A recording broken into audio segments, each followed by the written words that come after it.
زواج 50-50 واش هو الحل ولا مشكل جديد؟ خليني نقولها لكم بصراحه، الزواج دابا ما بقاش بحال قبل. دابا كنسمعوا بزاف النص بالنص، الراجل بالنص والمراه بالنص من الناحيه الماديه، وبزاف كيشوفوا هذا الشيء تطور وعداله ومساواه. ولكن السؤال الحقيقي هو واش النص بالنص كيناسب كل الازواج ولا غير كنتهربوا به من المسؤوليه؟ زمان كان معروف الراجل مسؤول ماديا والمراه مساهمه بطرق اخرى. دابا الواقع تبدل، المراه خدامه كتعاون كتصرف، وهذا واقع ما نقدروش نكذبوه. ولكن المشكل كيوقع ملي كنحولوا الزواج لحساب بنكي مشترك اكثر من شراكه انسانيه، حيت ماشي اي نص بالنص عدل. العدل ماشي ديما كيساوي الارقام، العدل هو توازن حسب القدره.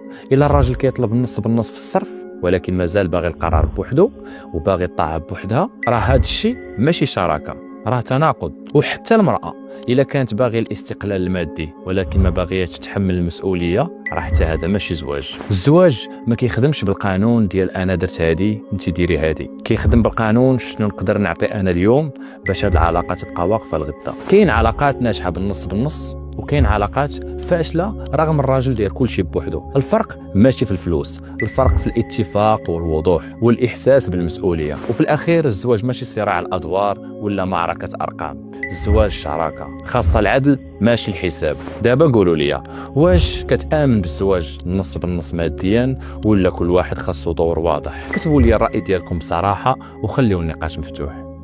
تلاقاو في فيديو جديد.